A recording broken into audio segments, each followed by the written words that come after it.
Subscribe to our YouTube channel and press the bell icon to get the latest updates. I am with the Chief Minister of Meghalaya, Mr. Conrad Sangma. Sir, thank you so much for giving us your time and joining us. My first question to you is, if you could just briefly explain what is the status of militancy in Meghalaya right now, given the, the past events that have been happening. Well, there is absolutely no militancy as such. An organized system is not there in the state. And it has been very peaceful in the last 3 years. In the last few months, maybe about 2 to 3 months, some extortion notes started coming out where business people and political leaders and citizens were being targeted. So the numbers started going up of the extortion notes going everywhere. And that was then followed by 2 blasts that took place in IED blasts that took place in a district called East Jain Hills, where of course nobody was injured. And then the numbers again started going up of the extortion. That was followed by a low intensity IED blast that took place in Shillong. And then some of the individuals who have not come out and surrendered, they started sending messages of a lot of aggression. So it's more of an extortion racket, I would say. One cannot completely say it's militancy. It was more of an extortion racket, and but it was framed in a kind of kind of militancy group that existed, and in their name it started happening. So based on that, the government has taken a large number of steps to neutralize a lot of people, arrest a lot of people. And in that process, there was an incident that took place on the 13th, where the police had conducted an operation to arrest one of the ex-militants who we had credible information was involved in this extortion racket. And in that, an unfortunate incident took place. And it was based on that reaction that there was a sentiment that came out that why, when a surrendered person is already in his house, this kind of aggression should be there. If he needed to be arrested, he could have been arrested, which was really what the intention of the government was.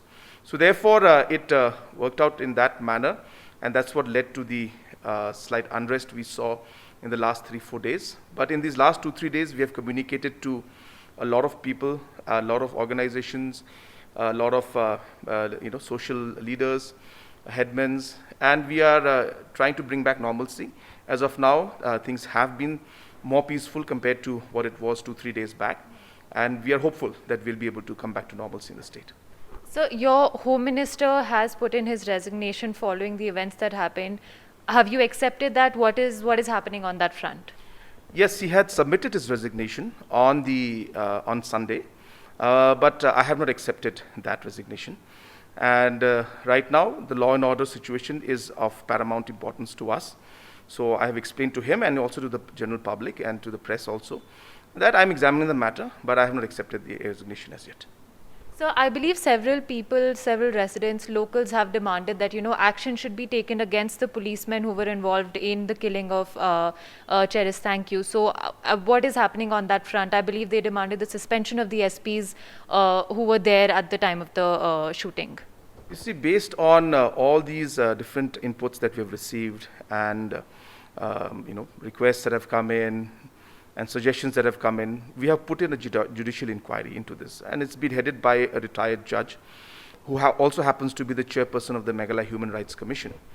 So therefore, we will be allowing this judiciary inquiry to conduct a fully fair inquiry into all the facts of this particular incident that took place. Now, before the inquiry report comes in, on what basis do we identify who were responsible for whatever happened or the mishap that happened in one way?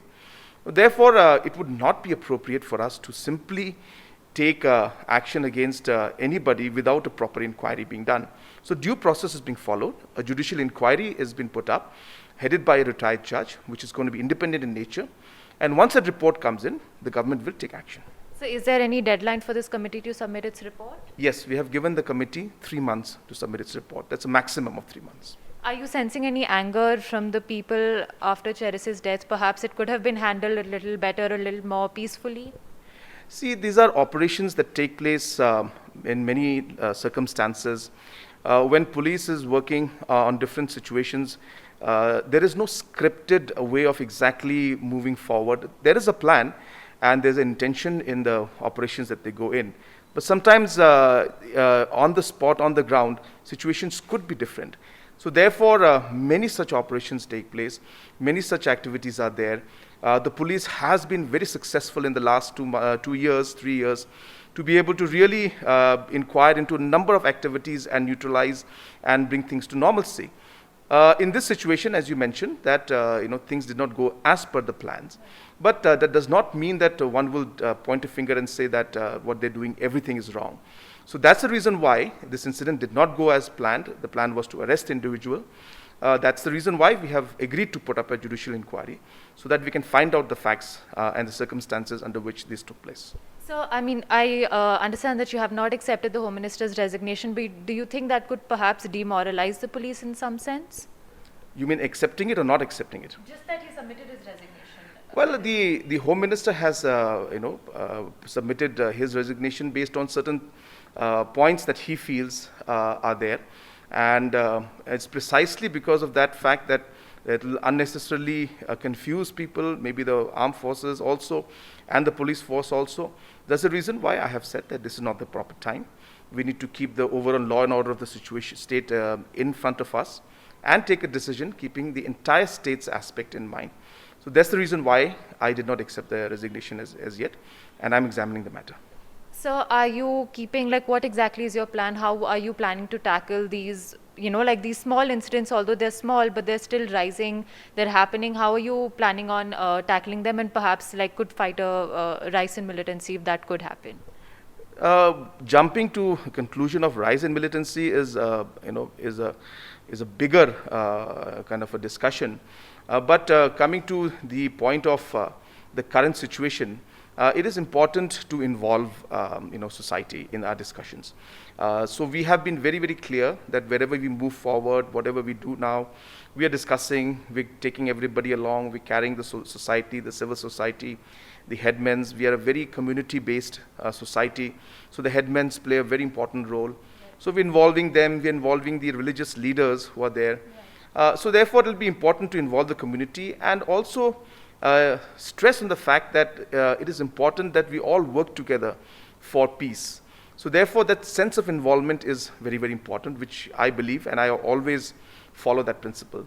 Number two, there also has to be a confidence building at the grassroots level. So whether it is economic activities, whether it is different kind of social programs, whether it's different kind of even decision making, policy making. So in these kind of things, some sense of policy decisions and confidence building, economic development, all these aspects will also have to be combined in this. And at the same time, we have to ensure that the police force also overall does their duty and ensures that all the different aspects of law and order are maintained, law is maintained. So combining all these different aspects, I'm very sure that in the medium term and long term, we will be able to bring back normalcy to the state of Meghalaya. So can you tell us a little about the border issue, what the status is right now, and just like how sensitive it is and how it's being tackled? So the border issue between the states in the northeast, especially Assam and the rest of the northeast states, because most of the states were carved out of Assam, has been an issue since the inception of those states. So therefore, it's not that it came out just now. But what is important is that ultimately the people in the border areas are suffering. And there's always a sense of tension because of these issues that have been there for a long time. So there needs to be some way where we move forward and find a resolution to this. Now, a lot of states have always tried to find a way forward by looking at historical facts and submitting documents and papers from each other, and they have always concluded by saying that we'll maintain status quo because both have enough papers. So therefore, it's important that a new approach, a slightly broader mindset is required to find some kind of an amicable solution to this issue. Now, while saying that, I'm not saying that you can find a solution for all of the issues.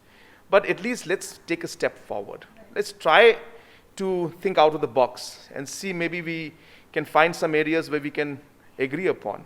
And those we cannot agree upon, we agree that we can't agree upon.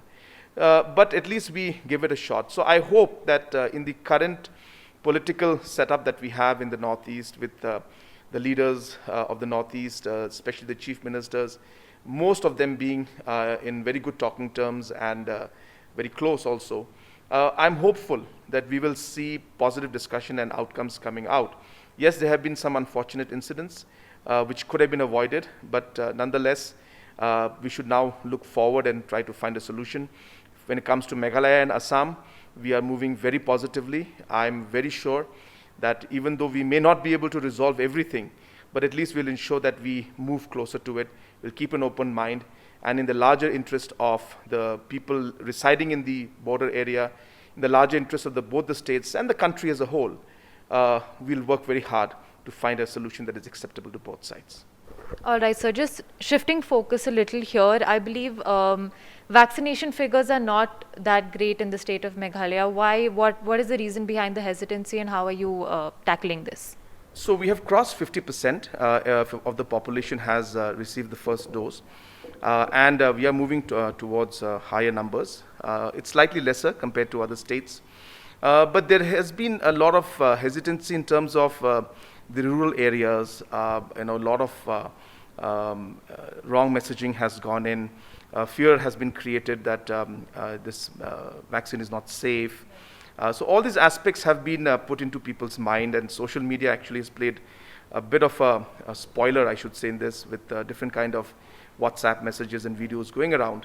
But to a large extent, after seeing the impact of what vaccination has done, after seeing that 90% of the people who have lost their lives are people who did not vaccinate, and a large number of people who got vaccinated, though they may have been positive and had mild symptoms, they did not, were not severely ill.